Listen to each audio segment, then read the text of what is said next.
জয় রাম, জয় গোবিন্দ। শ্রী শ্রী রাম ঠাকুর মহাশয়ের জন্মোৎসবে আসিয়া উপস্থিত হইলাম নোয়াখালীর শুভময় দত্তবাবুর বাসায়। জন্মোৎসবে আসিয়া দেখিলাম যে লোকে লোকারণ্য, সবাই কীর্তনের আনন্দে মাতিয়া উঠিয়াছেন। কীর্তনের এত আনন্দ দেখিয়া আমি আর আমাকে ধরিয়া রাখিতে পারিলাম না। সকলের কণ্ঠের সহিত নিজ কণ্ঠ মিলাইয়া নাম করিতে লাগিলাম। মাতিয়া উঠিলাম কীর্তনের আনন্দে। আমার যে তখন কি আনন্দ হইতেছিল সে কথা আমি আপনাদের বলিয়া বুঝাইতে পারিব না। যথাসময় কীর্তন শেষ হইলে প্রসাদ পাইবার জন্য ডাক পড়িল। প্রসাদ পাইবার জন্য উপস্থিত হইলাম বটে, কিন্তু বারংবার চেষ্টা করিয়াও বসিবার জন্য একটু জায়গা পর্যন্ত পাইলাম না। প্রসাদ খাইতে গিয়া এতবার ব্যর্থ হইলে প্রচণ্ড অভিমানী হইয়া সেই স্থান ত্যাগ করিয়া বাসায় চলিয়া আসিলাম। রাত্রে খাইবার ব্যবস্থা না থাকিবার জন্য সেই রাত্রে অভিমান আর অভুক্ত অবস্থাতেই ঘুমাইয়া পড়িলাম।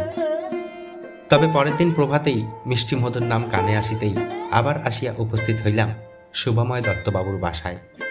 দেখিলাম যে তখনও পর্যন্ত বহু লোক নাম সংকীর্তন করিয়া যাইতেছেন। কেহ কেহ তা আবার নকুল দানা ছিটাইয়া দিলেন।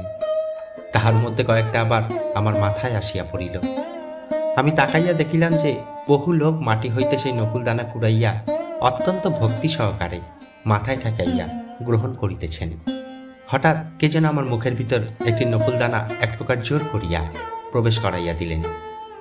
সঙ্গে সঙ্গে আমার পাশ হইতে একজন বলিয়া উঠিলেন, দেখলেন তো, ঠাকুর মহাশয় আপনাকে নকুল দানা খাওয়াইয়া দিলেন। আমি কাঁদিয়া উঠিয়া কহিলাম, কই, আমার ঠাকুর কই? তিনি কহিলেন, ওই তো ঠাকুর চাইতেছেন। আমি তাকাইয়া দেখিলাম যে আমার ঠাকুর তখন সামনের দিকে হাঁটিয়া চলিয়া যাইতেছেন। নিমেষের মধ্যে কোথায় যে মিলাইয়া গেলেন তাহা আমি বলিতে পারিব না। আমার মুখের ভিতরের নকুল দানাটি তখনও পুরাপুরি মিশিয়া যায় নাই। আমার দুই চোখ হইতে অঝরে অশ্রু ঝরিতে লাগিল। পরবর্তী সময় যেইবার ঠাকুরের সহিত আমার দেখা হইয়াছিল, তিনি আমাকে বলিয়াছিলেন যে, অবিনাশবাবু, প্রসাদ কখনো খাইতে নাই, প্রসাদ পাইতে হয়।